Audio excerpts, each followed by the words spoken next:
Vous le savez, on a décidé de traiter un certain nombre de sujets dans des conventions à venir, qui seront donc désormais traités de manière très collective. Hier, Christophe Clergeau nous parlait de l'Europe. Il y a un deuxième sujet qui a été d'ailleurs très présent dans ce congrès, dans cette campagne interne, et qui le sera plus encore dans les prochaines semaines, c'est le sujet absolument majeur de l'égalité femmes-hommes.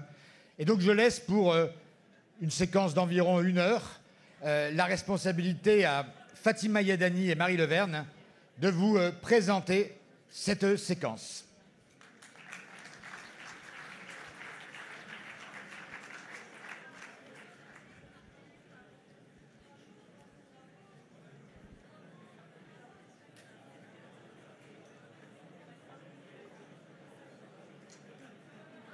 Le patriarcat est l'ordre de domination le plus ancien, le plus ancré, le plus enraciné qui soit. Il influe sur l'ensemble des crises auxquelles nous faisons face. Il empêche de les résoudre parce qu'il empêche la pleine égalité. Celui qui ne l'entend pas, celui qui ne le comprend pas, celui qui n'est pas prêt à lutter corps et âme contre le patriarcat, celui-là n'est pas digne de se dire de gauche. Camarades, nous ne nous excuserons plus de poser ce sujet sur la table. Nous ne passerons plus notre tour. Avant de me frapper, il m'insultait, il m'humiliait, il me crachait dessus. Je lui disais de s'arrêter. Je le suppliais d'arrêter. Je suis infirmière et j'en peux plus. J'en peux plus d'enchaîner les gardes. J'en peux plus de voir mes collègues en burn-out. Je refuse d'intérioriser l'idée que je ne suis qu'une proie et que c'est à moi de faire attention. À ceux qui tolèrent ou profèrent encore des remarques sexistes dans les couloirs.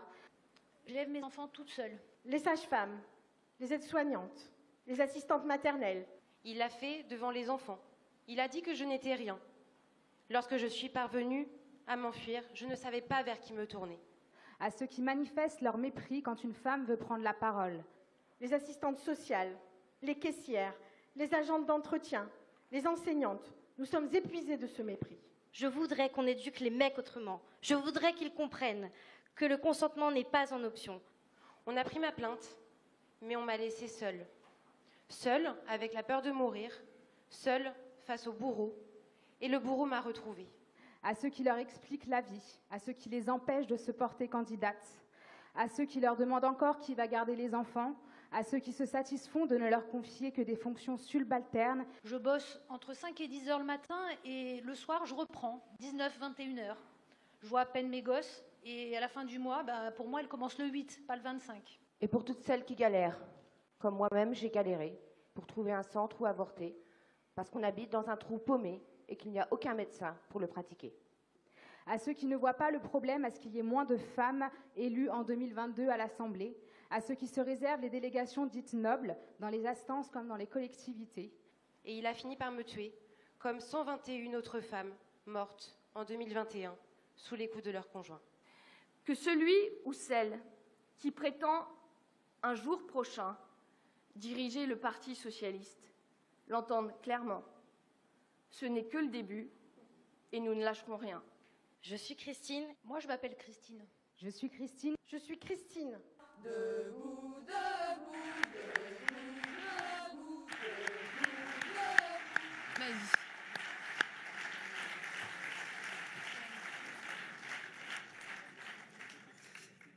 Mes chers camarades, un petit mot d'abord parce que je regrette que le premier rang se soit clairsemé et l'ensemble de l'amphithéâtre sur ces questions d'égalité. Et il me semble que notre parti, parti féministe, mériterait qu'un certain nombre de responsables soient encore présents lorsqu'on parle d'égalité femmes-hommes.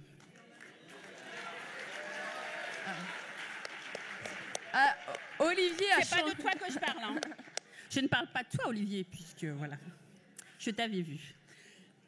Chers et chers camarades, pourquoi consacrer aujourd'hui l'une des quelques tables rondes de notre congrès à l'égalité entre les femmes et les hommes?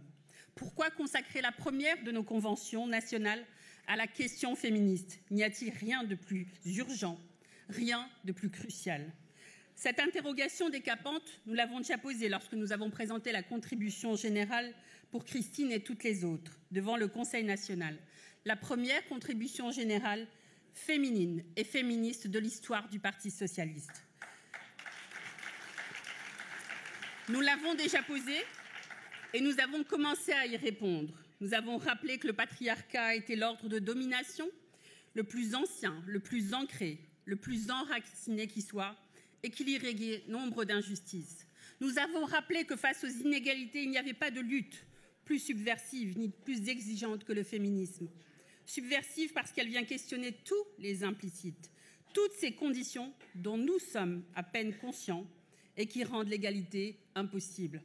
Exigeante parce qu'elle allie tout ce qu'il y a de plus intime, une expérience vécue, un dialogue intérieur, une porosité constante aux stéréotypes, mais aussi le public, le politique, l'engagement.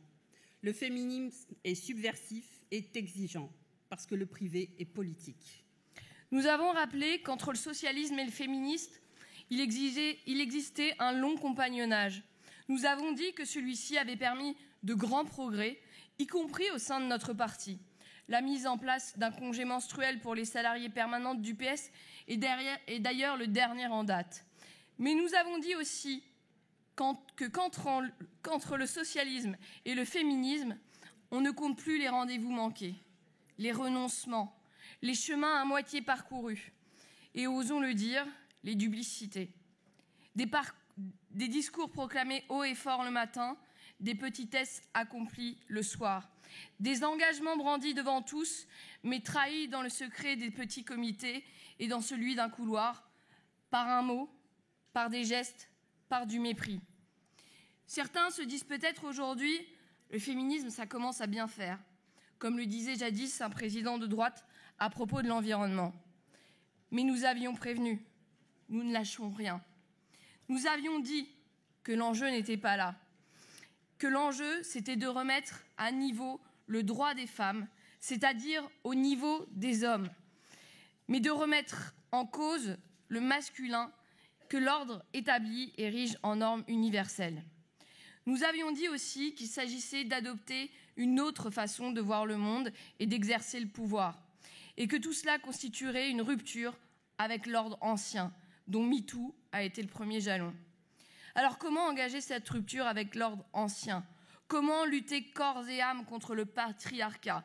Adopter cette autre façon de voir le monde, cette autre façon d'exercer le pouvoir pour construire d'autres conditions qui rendent possible l'égalité pleine et entière. En commençant par donner la parole aux femmes, en nous taisant pour mieux les laisser parler, en les écoutant raconter l'histoire de leur vie, en les écoutant raconter les violences et les oppressions qu'elles subissent aujourd'hui, celles dont elles prennent pleinement conscience et celles qui affleurent à leur conscience. La main aux fesses, la candidature à un poste retoqué, parce que tu comprends, tes enfants sont trop souvent malades. La misère d'une petite retraite que l'on s'efforce de cacher pour préserver sa dignité. En les écoutant raconter les combats qu'elles mènent ou qu'elles voudraient mener, ceux qu'elles ont gagnés, ceux qu'elles ont perdus. En les écoutant raconter ce qui leur donne de l'espoir, de l'enthousiasme, de la joie, de la colère, ce que serait pour elles une belle vie. En renonçant à toujours parler à leur place, à commencer par ces messieurs, pour mieux leur laisser la place.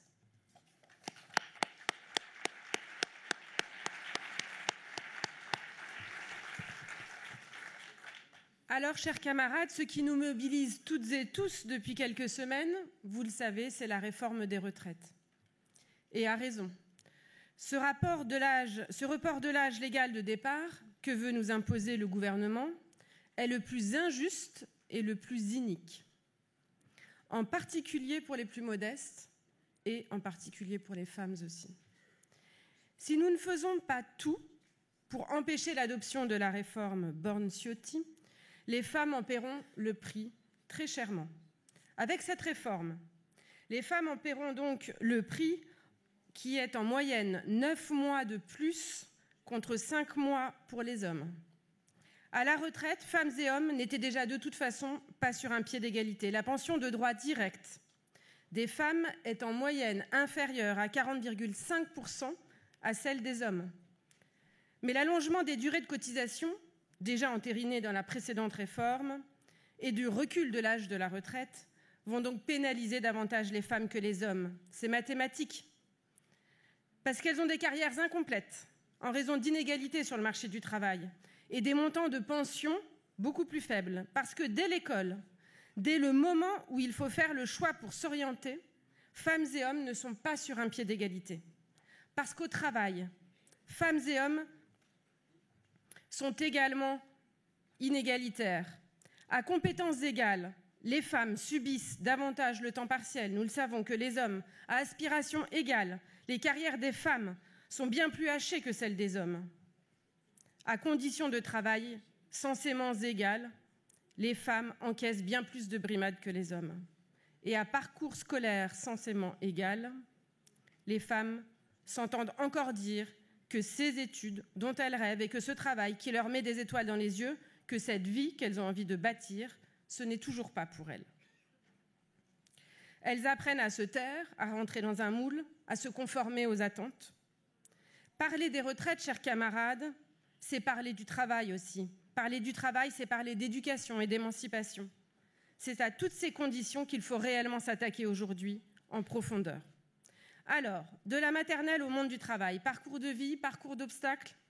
Merci à Laure Botella, qui est là aujourd'hui, membre de la commission de lutte contre le harcèlement, secrétaire de section d'Herblay, qui anime cette première séquence. Laure, je te laisse la parole.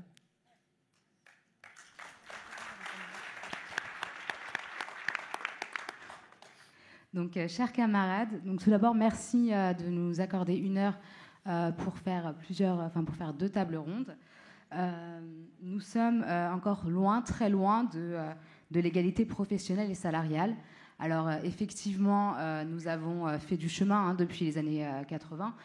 Clairement, ce serait de la mauvaise foi que de dire que c'est un statu quo. Mais c'est parce qu'il y a des lois qui sont votées et qui obligent. Ces inégalités, elles commencent dès l'enfance avec une orientation qui est genrée. Elles s'accentuent lors de l'arrivée de l'enfant, puisque les femmes vont travailler moins pour endosser des responsabilités domestiques et familiales. On sait que la naissance d'un enfant va entraîner chez 40% des femmes une baisse de l'activité et seulement chez 6% des hommes. Ceci est évidemment sans parler des doubles journées des femmes qui sont même passées à des triples journées avec le télétravail. Donc force est de constater que lorsque les hommes s'occupent de leur carrière, les femmes finalement s'occupent d'un peu tout le reste.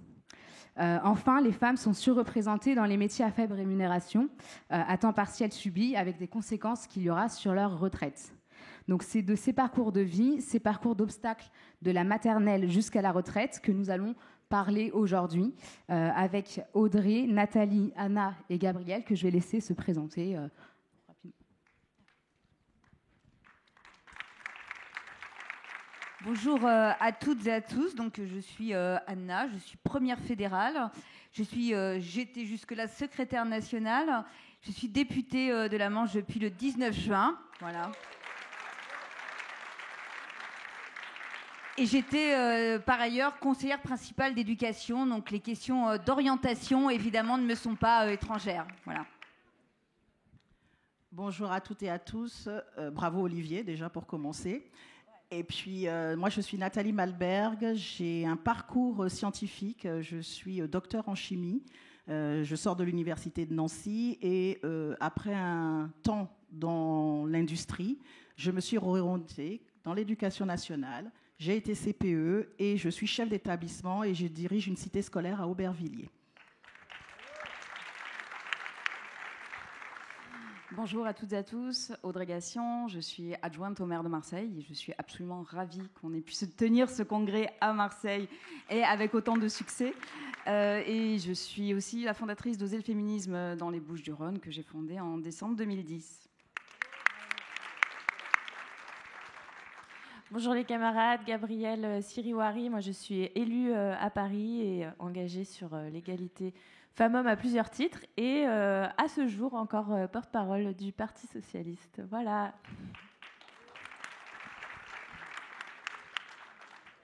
Donc nous allons commencer par parler d'éducation avec un témoignage de Christine qui nous raconte qu'à 14 ans, elle voulait être ingénieure, elle voulait construire des fusées, des usines, des voitures.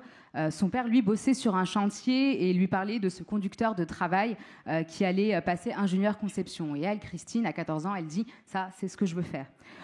Sauf que son père, du coup, l'a regardée avec un sourire et lui a dit que c'était pas vraiment pour les femmes. Pareil pour ses professeurs qui lui ont dit que ce serait peut-être bien que finalement qu'elle aille plutôt vers la compta. Donc c'est ce qu'elle a fait, elle les a écoutés. Elle a été vers la compta. Elle a été vers la compta en BTP, histoire d'allier ce qu'elle voulait faire. Et elle a grimpé les échelons les uns après les autres. Enfin, sauf un, parce qu'il ne faut pas abuser. Lorsqu'il a fallu choisir un chef de service, on lui a préféré Martin. Martin, qu'elle connaît bien, hein, qui est très sympathique, puisque c'était son stagiaire, elle l'a formé, donc elle le connaît très bien. Voilà. Et donc, Christine aimerait que l'on arrive à casser ce cercle vicieux. Et donc, voilà. Et moi, je voulais avoir votre avis sur ce que vous, de votre vécu et ce qu'il faut faire. Merci. Alors, peut-être que je vais me servir effectivement de mon expérience de CPE. Alors, c'est quand même un sujet qui revient depuis de nombreuses années, ce sujet de l'orientation. Je suis d'une région très industrielle, puisque je suis députée de la Manche de la 4e circonscription, c'est-à-dire Cherbourg-en-Cotentin. Là où on fait vivre l'industrie du mix énergétique, tout particulièrement du nucléaire depuis de nombreuses années, mais aussi aujourd'hui des énergies nouvelles renouvelables, et puis l'industrie navale et les sous-marins. Alors autant vous dire que la façon de genrer l'orientation est extrêmement marquée sur nos territoires.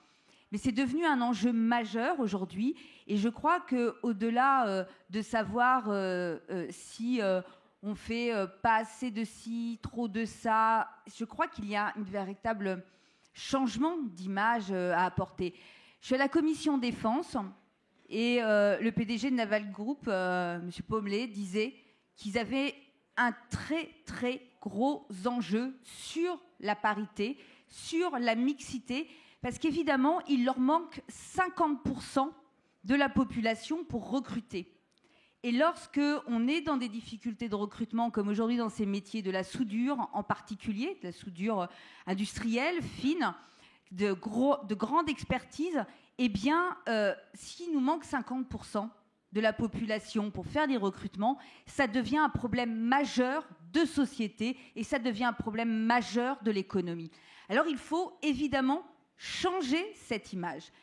Et c'est vrai que ça n'est pas simple, parce que encore aujourd'hui, je l'ai entendu maintes et maintes fois, eh bien, on va difficilement orienter les jeunes filles vers les filières industrielles. Même dans une région comme la nôtre, où je regrette aussi qu'on n'oriente pas plus les garçons vers les filières littéraires, analytiques, philosophiques, puisque finalement, ce qui touche les jeunes filles touche les jeunes garçons. Le problème, c'est le virilisme de la société.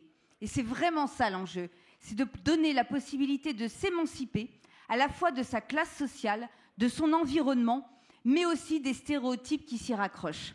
Et ça, c'est l'enjeu que nous devons faire. Nous ne devons pas seulement aller vers une égalité de droits. Il nous faut aujourd'hui engager une vraie transition féministe. Ça veut dire aller aussi vers la transformation de ce que sont les symboliques, les stéréotypes d'hommes et de femmes.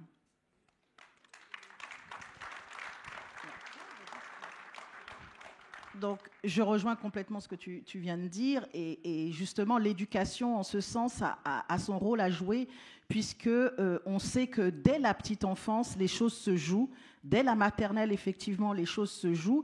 Et concrètement, je dirige un lycée professionnel tertiaire et avec des métiers de la mode. Et je vois la difficulté de mes quelques rares garçons dans ce type de métier. Et pourtant, tout le monde admire les stylistes, tout le monde admire les hommes dans la haute couture. Et c'est des parcours qui sont compliqués aussi pour les garçons. Et on pense qu'il faut, dès le départ et tout petit, éviter ou en tout cas diminuer le genre au niveau des métiers. Il n'y a pas de métier féminin, il n'y a pas de métier masculin, il y a des métiers et chaque homme et chaque femme peuvent exercer ces métiers. Ensuite, on se rend compte qu'au niveau scolaire, rapidement, les filles, on le dit toujours, réussissent mieux que les garçons. Les garçons sont souvent sanctionnés, les garçons vont vers les filières professionnelles, les garçons sont orientés, et puis les choses se rééquilibrent ou s'inversent, puisque dans l'insertion professionnelle, nous nous en rendons compte à l'issue des bacs professionnels. Il est plus dur pour une fille sortant de bac professionnel de s'insérer dans le monde du travail que pour un garçon. Et plus le niveau de qualification est élevé, plus les filles auront de la chance de pouvoir s'insérer. Donc il y a un enjeu éducatif fort pour qu'il y ait une qualification des filles et des garçons et au maximum pour justement favoriser l'insertion professionnelle et l'épanouissement professionnel. Donc les choses se jouent, à mon sens, dans les programmes scolaires et il ne faudrait pas que, ce qu'on voit d'ailleurs, que l'éducation à la sexualité ou que l'éducation à l'égalité homme-femme soient des petites parties du programme avec des interventions par-ci ou par-là de quelques associations, mais bien une dynamique dans les établissements scolaires. Il faut absolument que ce soit au cœur et les maths, le français et tout ce que vous voulez est autour, justement pour moi, en tout cas en tant que chef d'établissement, autour des valeurs que nous voulons que les filles, les garçons en France portent pour notre société. Et c'est d'autant plus un enjeu crucial en fait qu'il va conditionner finalement les progrès dans tous les autres domaines et surtout pour lutter contre les inégalités de revenus qui sont faites justement en raison de cette orientation genrée vers certains métiers. On sait qu'un tiers des travailleurs gagnent moins de 1 500 € par mois. Et en fait, ce sont en particulier des femmes, puisqu'elles représentent 67% des travailleurs pauvres. On pourrait penser que c'est une question d'égalité salariale. Tous les ans, on entend ces chiffres, généralement en novembre, 9% d'écart salarial entre un homme et une femme. C'est profondément injuste, c'est purement discriminatoire, puisque la seule raison est le genre de l'employé, et cela va même au-delà, puisqu'on parle ici de fiches de poste ou de compétences égales. Mais par exemple, Christine, elle est hôtesse d'accueil dans une entreprise. Ses collègues sont principalement des femmes. Elle parle également plusieurs langues. Elle répond au téléphone. Elle accueille les invités et vérifie leurs identités. Et Christine, elle est payée en moyenne 2 000 € pour être hôtesse dans une entreprise. Dans le même temps, son mari à Christine, lui, il est huissier au Sénat. Ce qu'il fait, c'est qu'il répond au téléphone, il accueille les invités, il vérifie les identités, il va les emmener vers les salles de réunion. Et la majorité de ses collègues, lui, sont des hommes et ils sont payés en moyenne 7 500 €. Donc voilà, c'est... non, mais il faut le dire aussi. Donc voilà, c'est-à-dire que toutes ces inégalités salariales-là et de salaire sont également dans la catégorisation des postes. Je vais vous laisser aussi... un petit peu en parler dessus. Oui, alors on l'a dit, c'est vrai que c'est depuis l'enfance qu'on a des stéréotypes de genre qui sont très imprégnés dans la société et on vit en patriarcat, donc on peut se le dire, et c'est tout notre projet politique d'ailleurs de déconstruire ce patriarcat. Si on a beaucoup de lois quand même qui existent sur l'égalité professionnelle, mais force est de constater que l'égalité réelle n'est pas là. Et donc c'est ce que vient de rappeler Laure avec le témoignage de Christine. Et il a été calculé que si on laissait comme ça l'égalité, on va dire, se faire sans volontarisme politique, au final, on y arriverait peut-être en 2234. Donc, alors, autant vous dire qu'on n'a pas le temps d'attendre 2234 et que nous, notre projet politique, c'est bien sûr d'avoir une volonté politique et d'aller vers cette égalité réelle rapidement, puisqu'on le sait aussi, les avancées pour les droits des femmes, c'est par à-coup. On peut aussi avoir des phénomènes d'ailleurs de backlash, on peut aussi avoir des phénomènes où à un moment donné, l'égalité recule. Donc, il faut tout le temps continuer à vouloir l'égalité réelle et à œuvrer pour. Je voulais aussi dire que, et ça a été un peu dit par Laure, qu'il y a une concentration des femmes sur les métiers peu rémunérés. Et c'est les conséquences de cette orientation dont on a parlé juste avant, notamment sur les services à la personne. On pense aussi aux femmes de ménage, on pense aussi aux professeurs des écoles, et on voit qu'on va avoir des professions qui du coup sont peu rémunérées, qui peuvent être dévalorisées aussi, et qu'on a une concentration des femmes sur ces métiers-là. il y a aussi la logique, je pense, qui est très intéressante que les femmes sont un salaire d'appoint. Et pareil, on est dans des stéréotypes de genre très ancrés dans notre société. Et qu'au final, on a donc un salaire d'appoint au ménage et que le salaire principal, c'est le salaire du conjoint. Et ça, en fait, ça provoque beaucoup de choses parce que ça va provoquer des temps partiels subis parce que, en fait, les femmes vont être sur les tâches ménagères et bon, si elles ont un salaire, c'est bien, mais c'est vrai qu'on n'est pas dans une logique d'autonomie financière. Ce qui a énormément de conséquences, même, et on en parlera sur la prochaine table ronde, lorsqu'une femme est victime de violence. Aussi, de ne pas avoir cette autonomie financière, d'avoir cet écart de salaire-là, ça l'empêche souvent de pouvoir partir de façon, on va dire, plus aisée, des fois plus rapide, et de se sortir de ces situations très difficiles. Donc c'est vraiment un enchevêtrement de plusieurs stéréotypes de genre qui vont faire qu'à un moment donné, on est sur une situation qui reste très inégalitaire, qui quand même, on va dire, s'améliore, parce que, et Laure l'a dit, on ne va pas non plus être totalement défaitiste, ça s'améliore et on le voit, mais avec une beaucoup trop grande lenteur, et on a besoin d'avoir une impulsion beaucoup plus forte sur ces questions-là d'égalité réelle.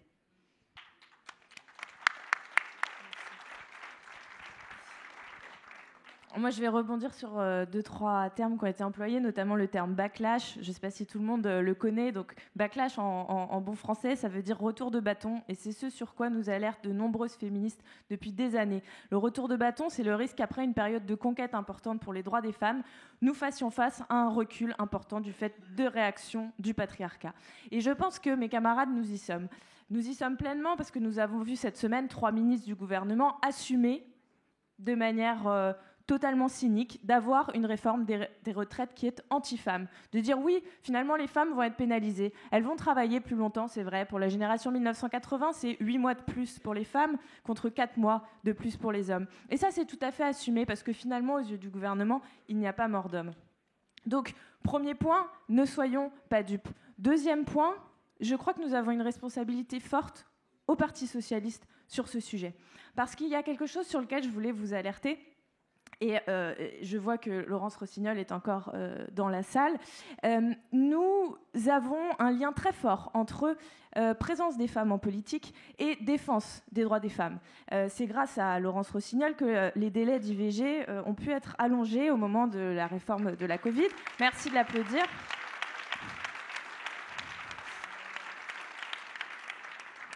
De 12 à 14 semaines. Et aujourd'hui, si avec Refondation, nous avons fait de nombreuses propositions sur la question de l'égalité femmes-hommes, c'est bien parce que nous sommes convaincus que cette parité doit être préservée, défendue et ne doit pas être abandonnée au sein de notre parti politique. Je ne reviens pas sur les polémiques que nous avons pu avoir sur le groupe socialiste à l'Assemblée nationale qui, je le regrette, n'est plus paritaire. Demain, il faudra s'assurer que dans toutes les négociations que nous avons, nous fassions de la parité réelle un impératif. Ça veut dire plus de signatures d'accords politiques qui admettent ce recul de la place des femmes. Je le dis aujourd'hui, je l'ai dit au moment des régionales, puisque là aussi, plusieurs régions, dont l'Île-de-France, dont l'Auvergne-Rhône-Alpes, ont connu un recul de la place des femmes socialistes, et je le dirai demain pour les élections sénatoriales. Je trouve ça inadmissible, et là, nous avons une responsabilité collective. Mais je trouve ça inadmissible qu'on puisse envisager de ne pas... enfin, en tout cas, qu'il n'y ait pas de garantie que la parlementaire la plus reconnue, la plus active sur les droits des femmes, encore une fois, Laurence Rossignol, puisse être remplacée. Et donc, je demanderais qu'on soit collectivement très attentifs à ça, pour elle, pour nous tous, pour nos droits, et puis pour l'héritage de Lionel Jospin, qui est quand même celui qui a fait inscrire la parité dans la Constitution. Merci. Merci. Et c'est d'autant plus... effectivement, c'est important d'avoir des femmes en politique pour porter ces sujets, notamment là, sur la réforme des retraites. Je sais que Anna va également monter au flambeau sur le sujet à l'Assemblée nationale et on la remercie. Il va également y avoir Fatia qui va être très présente et qui d'ailleurs est très présente sur ces sujets aussi. Et donc on va quand même parler un petit peu justement d'actualité sur la réforme des retraites, du fait que voilà, Christine, elle a peur en fait. Enfin, elle a fait les comptes, elle les a épluchés, les papiers avec les trimestres qui sont cotisés, et avec la réforme, elle va devoir travailler 2 années de plus. Sa pension, elle ne va pas augmenter. Pourtant, elle a fait énormément de sacrifices. Elle a le don qui est complètement en compote. En plus, il faut savoir que l'une des premières mesures qu'Emmanuel Macron a prises lorsqu'il est arrivé au pouvoir, c'était de retirer parmi la pénibilité les charges lourdes. Or, c'est les charges lourdes, les femmes sont également concernées par ça. Je ne sais pas si vous êtes au courant, mais par exemple, les auxiliaires de vie ont un taux d'accident du travail qui est 2 fois supérieur à celui des ouvriers du BTP. Voilà, c'est quelque chose qu'on ne dit pas assez. Mais il va y avoir 97,2% pour 1000 salariés auxiliaires de vie en fait, qui vont avoir un accident du travail. Et ce sont des critères de pénibilité qui, eux, ont été supprimés d'entrée de jeu par Emmanuel Macron et qui, visiblement, ne vont pas être remis en place durant la réforme des retraites à venir. Et donc, il va y avoir besoin de beaucoup de socialistes, qu'elles soient députées, qu'elles soient élues, qu'elles soient maires, que ce soit des femmes et des hommes au combat sur ce sujet. Et on compte vraiment sur vous toutes et vous tous.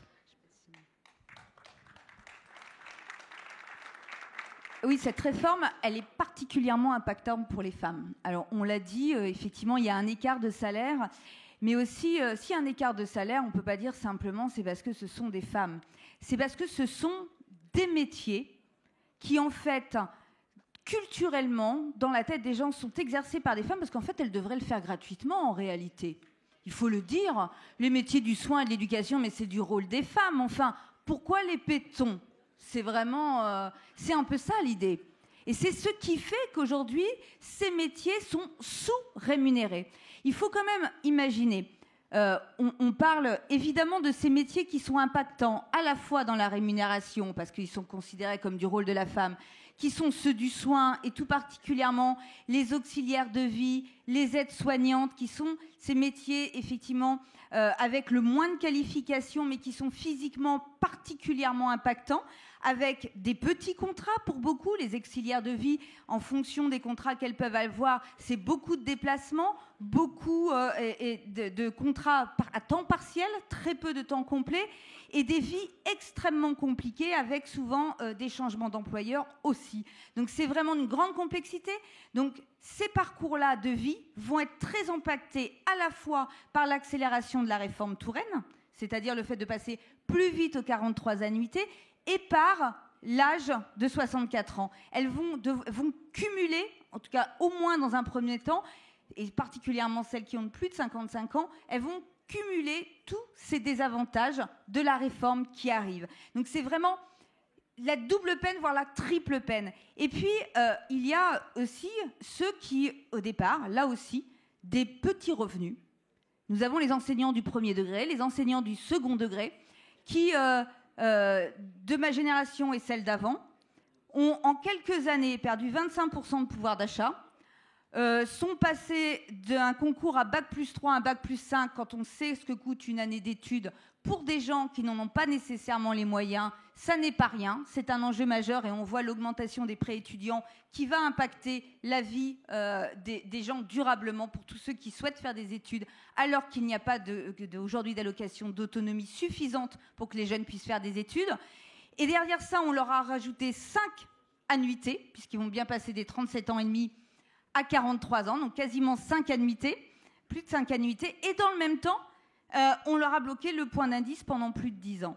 Donc c'est particulièrement des métiers féminins, hein, la maîtresse, on dit la maîtresse plus souvent que le maître, il faut reconnaître, et le professeur du second degré, tout particulièrement au collège, ce sont des femmes tout particulièrement qui ont des revenus bien inférieurs à une catégorie A, puisqu'en fait, nous n'avons pas réformé le temps de travail des enseignants depuis les 42 heures. Ça veut dire que nécessairement, le taux horaire a très largement baissé. Donc que ça soit des catégories C aux catégories A, dans les métiers du soin et de l'éducation, elles vont particulièrement être impactées. Et puis aussi, ce sont les femmes qui, évidemment, ont des carrières hachées, qui ont dû faire, dans notre société, des choix lorsque des enfants sont arrivés dans la famille. Aujourd'hui, la prise en compte du congé parental, ça va toucher environ 3000 femmes. Voilà. On fait une réforme en disant c'est un progrès social, regardez, on va prendre en compte le congé parental. Ça va toucher 3000 femmes. c'est-à-dire personne quasiment. C'est vraiment la petite touche pour faire avaler la pilule très très amère de cette réforme pour les femmes. Donc oui, elle est scandaleuse cette réforme, elle est scandaleuse parce qu'elle fait payer à ceux qui ne peuvent pas payer la retraite de ceux qui peuvent faire un peu plus. Donc elle est scandaleuse et tout particulièrement avec les femmes qui déjà ont des carrières plus hachées et qui ont des rémunérations moindres que les hommes. Elle est absolument scandaleuse.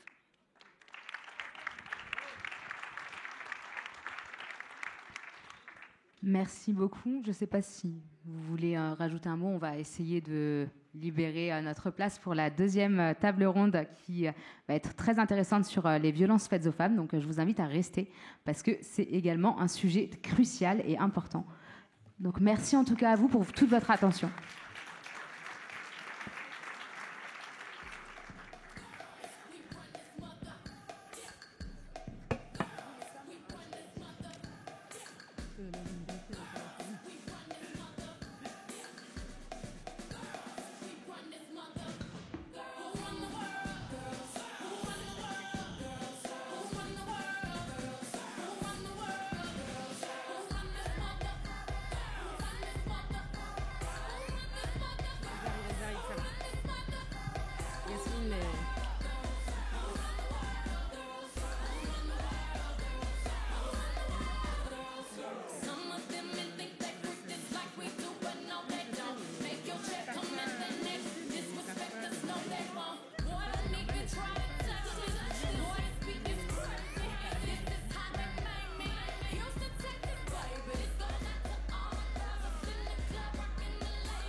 « 122 femmes sont mortes sous les coups de leur conjoint en 2021.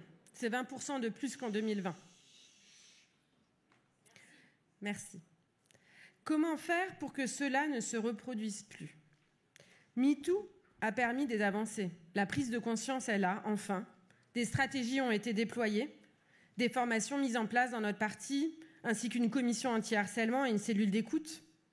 Sous l'impulsion des organisations féministes essentiellement, avec le concours de collectivités, souvent socialistes d'ailleurs, et nous saluons le travail de nos élus, des outils ont été déployés, comme le violentomètre, qui permet à chacune et chacun de mesurer le continuum des violences sexistes et sexuelles. Mais nous le savons aussi, ces progrès sont très fragiles et les moyens ne sont pas encore à la hauteur. Nous savons qu'ils peuvent être vite réduits à néant. Comment les garantir sur le long terme ? S'assurer que les magistrats et les policiers soient en nombre suffisant et correctement formés à la prise en charge des violences sexistes et sexuelles ? Comment nous assurer que la parole des femmes puisse être entendue, que les femmes victimes de violences puissent être accueillies, qu'elles sachent partout, sur tout le territoire, en particulier dans les zones rurales, à qui s'adresser ? Et comment continuer de travailler en profondeur à changer le regard et la culture qui minimisent ou rendent aveugles à ce continuum des violences ? Les socialistes se sont engagés à soutenir le principe de dédier 1 milliard d'euros pour la lutte contre les violences conjugales. Que pouvons-nous faire pour que les moyens soient enfin à la hauteur ? Humiliation, agression, violence, alors, vie de femme, vie de résistante. À l'animation de cette table ronde qui nous tient à cœur, Yasmine El-Jaï est secrétaire fédérale à l'égalité, vous pouvez l'applaudir, à la Fédération de Paris. Et je lui laisse la parole. Merci beaucoup, Cécilia. Bonjour à toutes et à tous. Ravie qu'il y en ait un certain nombre qui soient encore là, même si une partie de la salle est partie. Visiblement, ce sujet n'intéresse pas tout le monde, mais on a quand même des choses à dire. Alors, l'idée de cette table ronde qu'on a intitulée « Humiliation, agression, violence, vie de femme, vie de résistante » va permettre de se mettre en lien avec la réalité de ce que vivent les femmes. J'ai juste envie de faire un petit aparté. On parle souvent de violences sexistes et sexuelles, mais il est bien question ici de parler des violences faites aux femmes, subies par 52% de l'humanité et qui sont subies dans toutes les sphères de la vie, qu'elles soient familiales, professionnelles, mais aussi militantes, politiques, médiatiques et évidemment tout le reste. Nous sommes 52% de l'humanité et le spectre de ces violences est large. Elles vont de la simple attaque, la petite blague sexiste, la remarque. Ça passe aussi par des comportements, des attitudes. Vous savez, celui que quand une femme s'exprime à la tribune, tout le monde trouve plein de choses à dire et à papoter dans le public. Je pense que ça parle à un certain nombre d'entre nous. Et évidemment, ça passe par des actions comme des menaces, l'intimidation, de la pression. On peut aussi parler de violence économique, violence sociale, violence administrative. Un des témoignages qu'on écoutera tout à l'heure en sera une illustration. Et évidemment, quand on pense violence physique, violence sexuelle, et celles qui vont jusqu'au meurtre et qui font que tous les 2 jours dans ce pays, une femme meurt sous les coups de son conjoint. Il y en a eu 122 en 2021, Cécilia l'a rappelé. Donc derrière ces chiffres, ces stats, il y a des vies humaines, il y a des parcours de vie, mais il y a aussi des actrices, parce que j'ai que des femmes autour de moi, qui œuvrent sur ces sujets. Donc j'ai le plaisir, en cette table ronde, d'accueillir Malika Bono, qui est référente de la cellule d'écoute d'accompagnement de victimes de violences sexistes et sexuelles du parti. Et si vous ne connaissez pas cette cellule, allez sur le site du parti, et je vous invite évidemment à diffuser que cette cellule est ouverte à toutes les personnes qui sont victimes ou témoins de violences sexistes et sexuelles. Tu es adjointe déléguée à la politique de l'habitat et du logement à Lyon 9. Et dans ta vie professionnelle, tu as été responsable de service social. Brigitte Nabet, tu es première adjointe au maire à Izon, en Gironde. Tu es vice-présidente du CCAS et tu es surtout cofondatrice de la Maison des femmes de Bordeaux. Geneviève Le Tourneux, secrétaire nationale adjointe à Cécilia Gondard, secrétaire nationale à l'égalité, et conseillère municipale déléguée aux droits des femmes à la lutte contre les discriminations à la ville de Rennes. Encore élue. On a des femmes engagées aujourd'hui. Et enfin, Iseline Fourtic-Dutarde, coprésidente du collectif Ensemble contre le sexisme.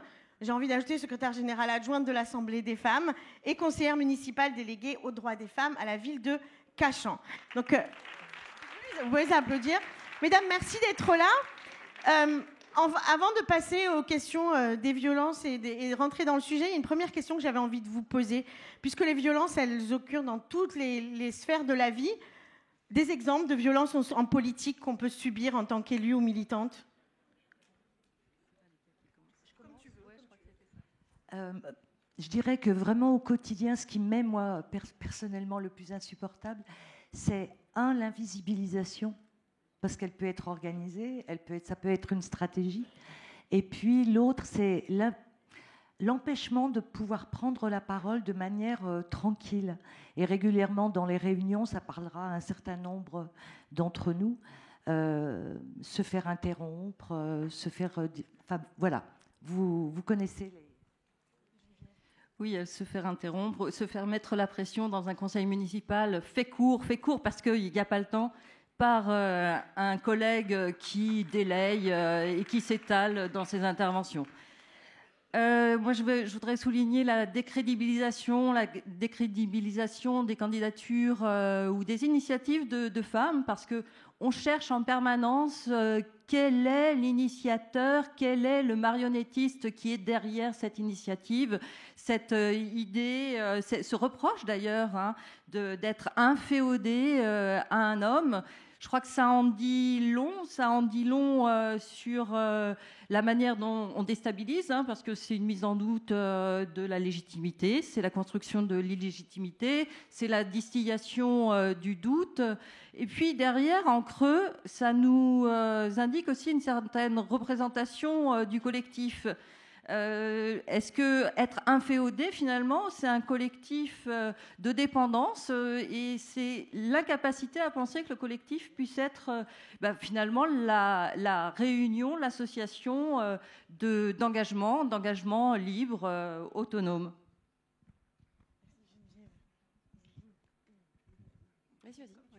Bon, alors j'y vais. Moi, c'est un vieux souvenir et qui m'a profondément blessée, mais qui m'a également... qui a fait en sorte que j'ai davantage combattu. Sur une liste des municipales à Bordeaux, parce que ma première vie politique a été à Bordeaux et donc élue d'opposition, j'ai été présentée comme fille d'eux. fille de commerçant. Pourquoi fille de commerçant? Parce que j'étais juive. Alors, on ne naît pas femme, on le devient, on est juive et on fait avec. Donc, j'étais juive et fille de commerçant, ça voulait dire que je pouvais attirer un peu de la communauté. Et pour moi, ça a été une grande blessure, parce que fille, j'aurais pu être fille de commerçant, mais j'étais fille de l'Éducation nationale et de la Poste. Et donc, avec des grands-mères qui étaient d'ailleurs à Marseille. Et fille de l'Éducation nationale et de la Poste, ça veut dire que j'avais été élevée dans la laïcité, loin de tout dogmatisme, et que j'étais très au clair avec ces questions. Donc, je suis rentrée au consistoire israélite de la Gironde, par défi, par dépit et par colère. Et les femmes étaient électrices mais n'étaient pas éligibles, donc coup de force. J'ai été élue et j'ai viré et après j'en suis sortie. On a d'autres combats à mener que cela, mais ça m'a permis de pouvoir licencier un rabbin qui battait sa femme.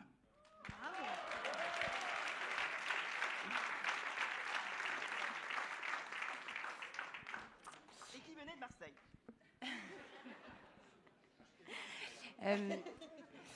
Non, moi, pour répondre à ta question, Yasmine, je crois que d'abord, ma réponse, la première, serait la fatigue, en fait, des militantes féministes.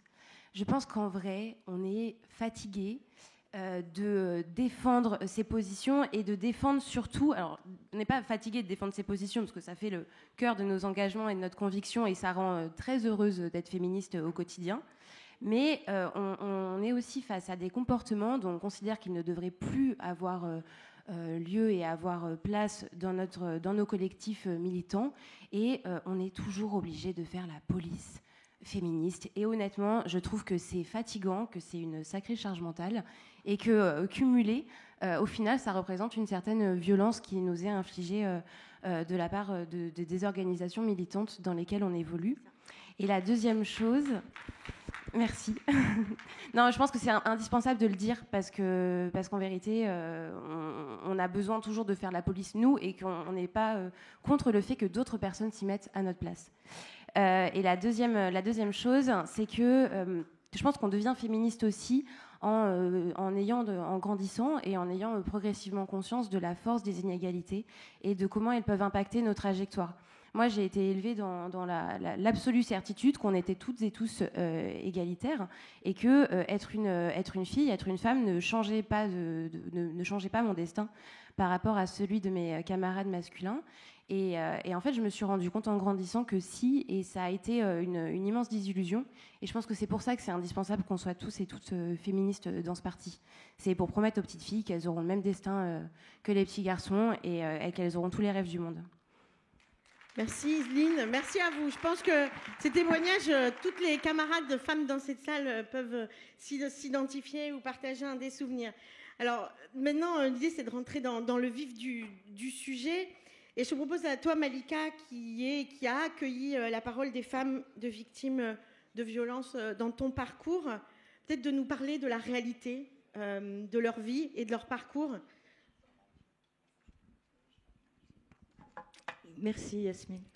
Alors moi je vais vous parler d'un parcours de vie d'une jeune femme que j'ai rencontrée alors que j'étais encore responsable d'un service social. Alors Christine, elle a 32 ans. Elle est maman d'un petit garçon de 2 ans et demi. Et lorsqu'elle pousse la porte du service social, elle est en quête d'aide pour trouver un logement. Elle m'explique que depuis 1 an et demi, elle vit avec son enfant, dans sa famille, tantôt chez ses parents, tantôt chez ses sœurs. Elle a quitté son époux car il la frappait. Christine a enduré ces violences pendant plus d'1 an, avant de prendre la décision de partir pour ne plus revenir.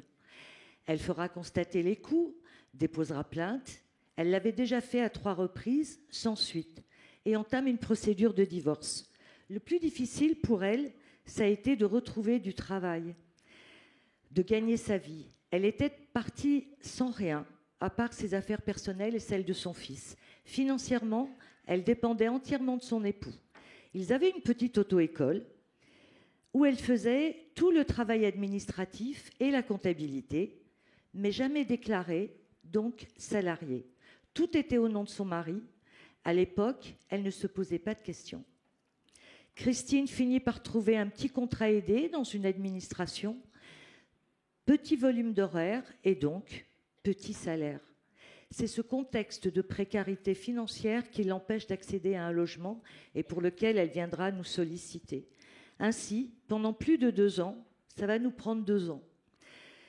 Je vais la soutenir et l'accompagner dans ce périple, parce qu'il s'agit bien d'un périple.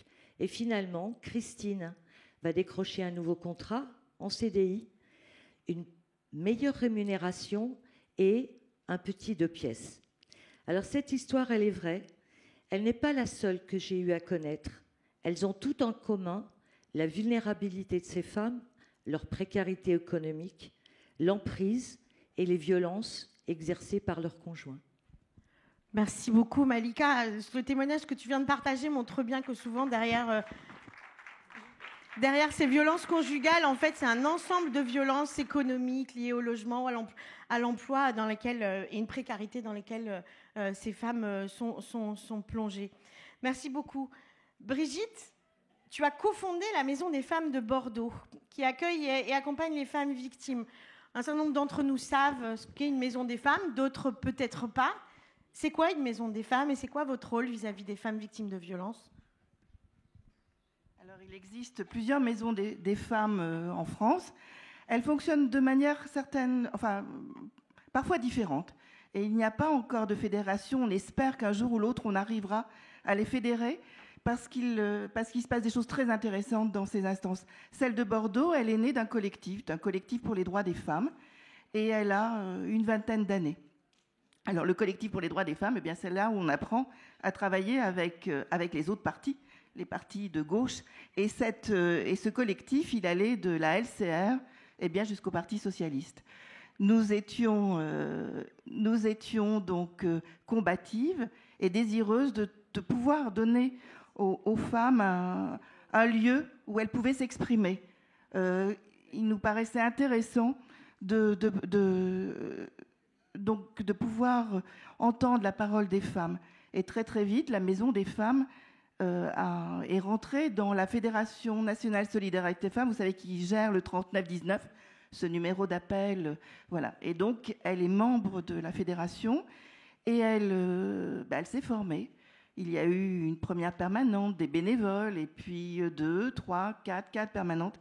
Et si elle arrive à perdurer, c'est parce qu'elle est soutenue par les collectivités territoriales socialistes, le conseil départemental et la région, qui sont des partenaires, et elle n'a pas besoin de répondre forcément à des appels à projets, ce qui est important aussi pour la pérennisation des postes. La ville de Bordeaux commence à venir, mais bien évidemment, du temps où elle était tenue par la droite, la ville de Bordeaux n'était pas partenaire de la Maison des femmes, qui était reconnue un peu comme un repère de féministes, de gauche, très gauche. Voilà. Donc c'est un beau projet avec des femmes artistes, des femmes. Il y a des conférences, c'est un lieu ressource, et puis c'est un lieu où les femmes viennent volontiers parce qu'elles savent qu'elles sont protégées. Et elles viennent de bien plus loin que Bordeaux, bien sûr, parce qu'elles ont une parole libre. Et bien évidemment, il y a tout le processus d'insertion sociale et professionnelle. Logement d'urgence, assistante sociale, voilà. Donc c'est quelque chose de très, très complet.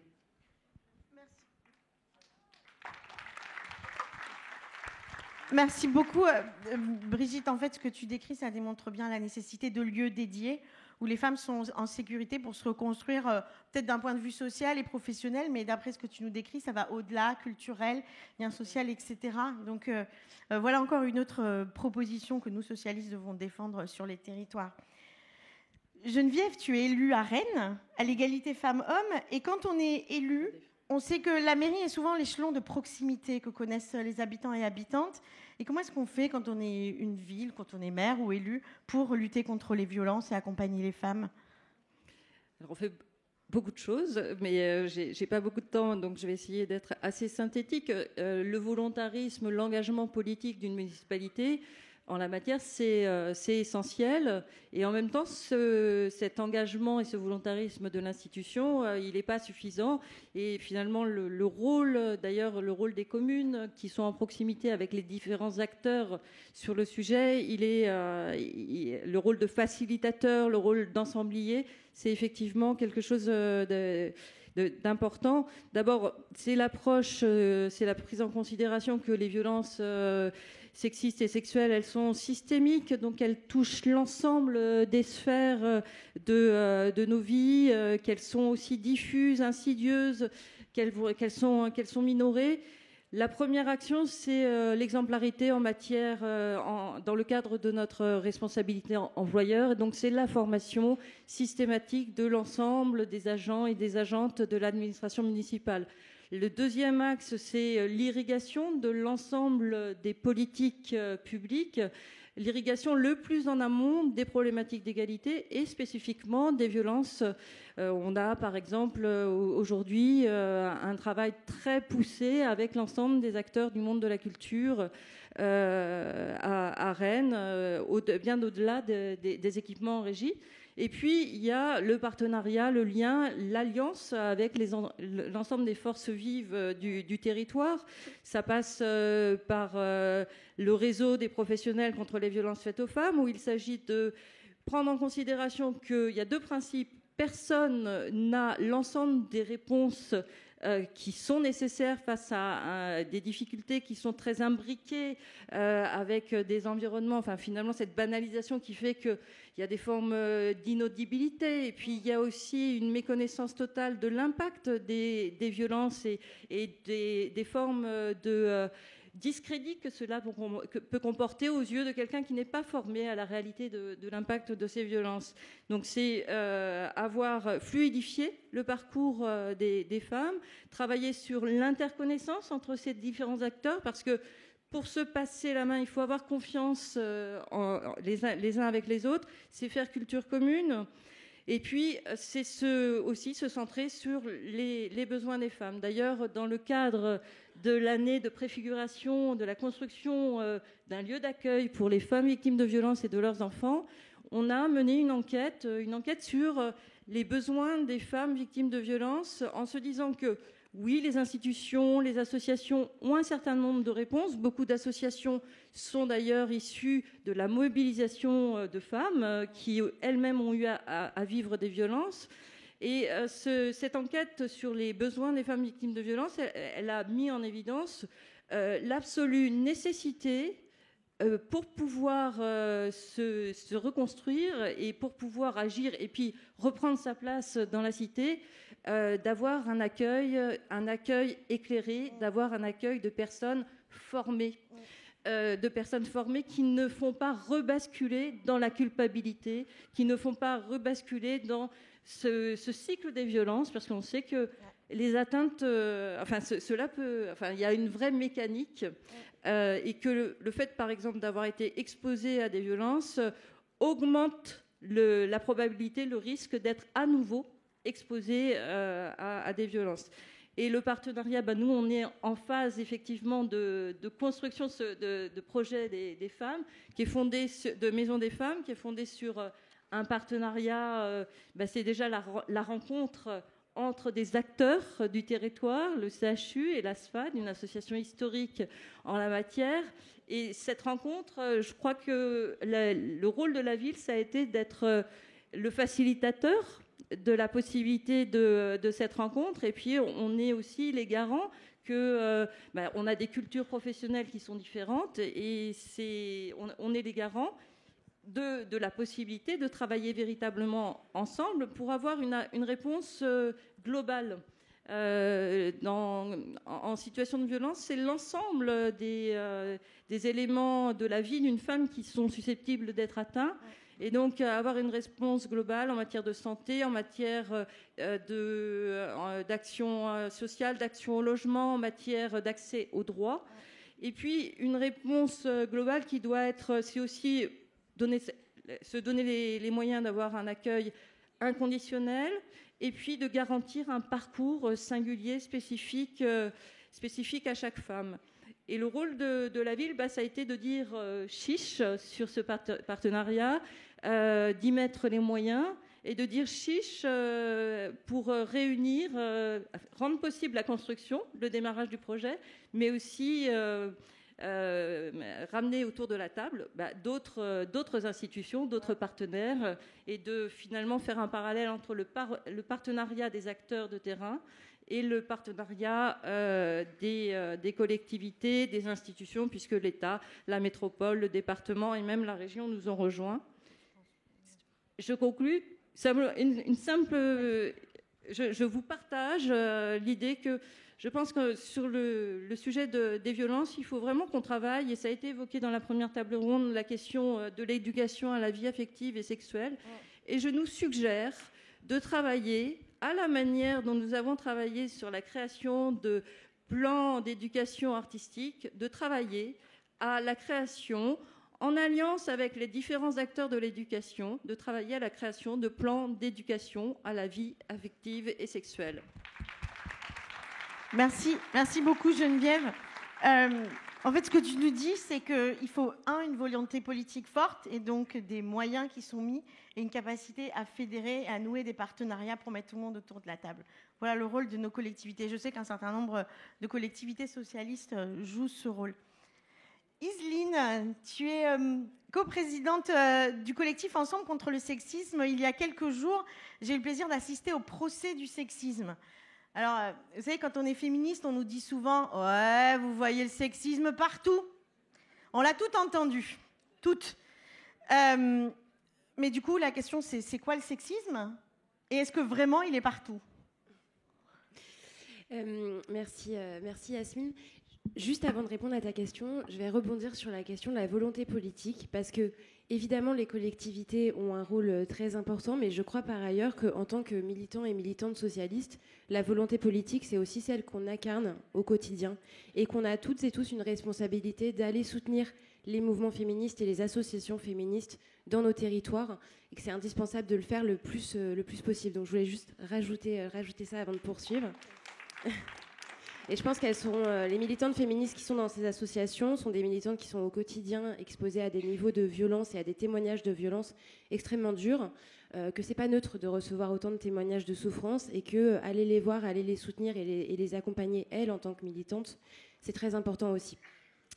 Pour répondre à ta question sur le procès du sexisme et sur ce que c'est le sexisme, eh bien, Geneviève en a déjà parlé, donc honnêtement, en plus, voilà, il y a des timings de table ronde, donc je ne vais pas non plus m'étendre très longtemps sur le sujet, mais le sexisme, c'est le terreau de toutes les violences masculines, c'est le terreau de la domination patriarcale, c'est dans le sexisme que se nourrissent toutes les injonctions à la maternité parfaite, les stéréotypes, le cantonnement des filles aux orientations vers des secteurs d'activité les moins rémunérateurs. Anna en parlait tout à l'heure. Elle disait, les métiers du soin, pourquoi on les paye? Finalement, c'est un stéréotype naturel pour les femmes que de les assumer quasiment gratuitement.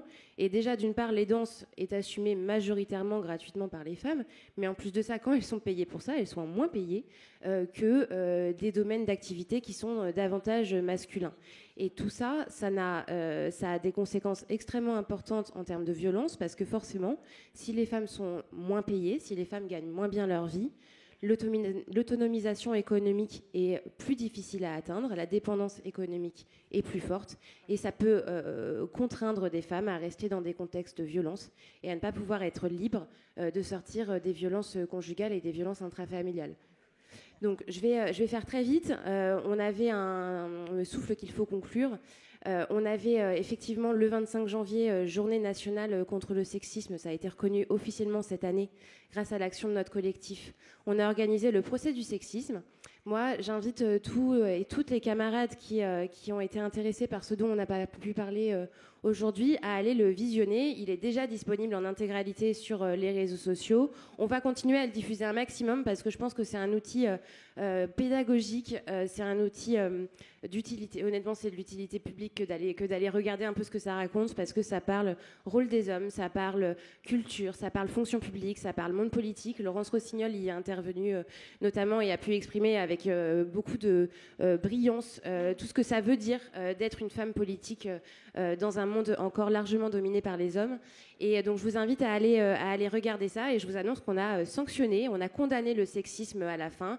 Il a été déclaré coupable, on l'a condamné au bannissement, et j'espère que nous, militants et militantes socialistes, on saura faire vivre ce verdict. Merci beaucoup. Merci Iseline. Il y a toujours un peu une frustration dans ce genre de table ronde parce qu'il y a plein d'autres sujets qu'on aurait voulu aborder et on aurait pu y passer beaucoup de temps. Si je reprends le titre humiliation, agression, violence, vie de femme, vie de résistante, je pense que nous, socialistes, oui, combattantes aussi, effectivement, on aurait pu ajouter ce sexisme qu'on vit toutes au quotidien. Nous, socialistes, devons nous engager dans cette lutte féministe, dans cette transition féministe, et devons collectivement agir pour faire de notre parti le premier parti féministe de notre pays. Merci.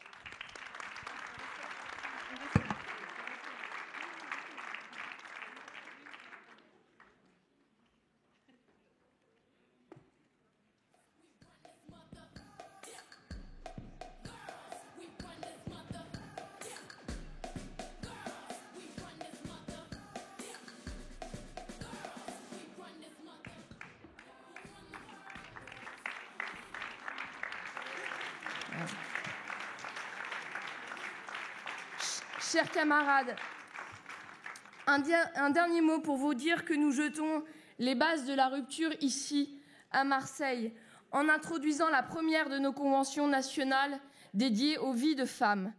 C'est ici, en 1879, qu'une femme de 31 ans a pris la parole devant le 3e congrès du Parti ouvrier pour interroger les délégués qui avaient réaffirmé quelques années plus tôt que la place des femmes était de concevoir et de veiller à l'éducation des enfants. Ce jour-là, cette femme leur a dit ces mots. « Que parlez-vous d'égalité, vous, qui étant vous-même sous le joug, voulez garder des êtres en dessous de vous? Que vous plaignez-vous des classes dirigeantes, puisque vous faites, vous, diriger la même œuvre à l'égard des femmes que les classes dirigeantes le font à votre égard ?» Cette femme, c'était Hubertine Auclair. Et elle affirmait devant tous ceux qui se disaient partisans de l'égalité du genre humain, avec les mots qui étaient les siens, que celui qui n'est pas prêt à lutter corps et âme contre le patriarcat n'est pas digne de se dire de gauche.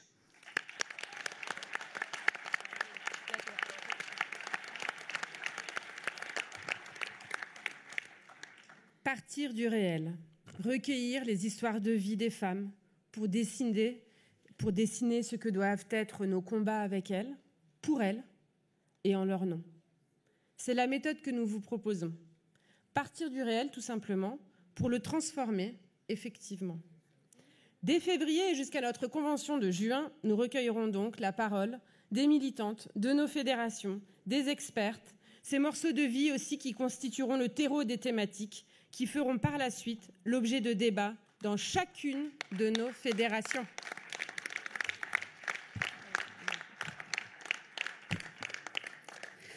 Des débats.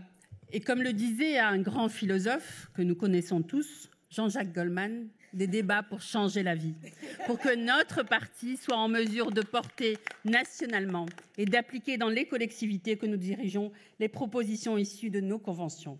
Des débats pour ouvrir grand les bras aux nombreuses associations qui font un travail remarquable et portent des revendications essentielles. Des débats, enfin, pour que toutes les femmes de France trouvent au Parti socialiste un lieu pour militer, s'investir, pour que toutes les femmes de France sachent que nous sommes devenus le premier parti des femmes dans notre pays. Ceci n'est que le commencement et nous ne lâcherons rien.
Merci, c'était super. Ouais.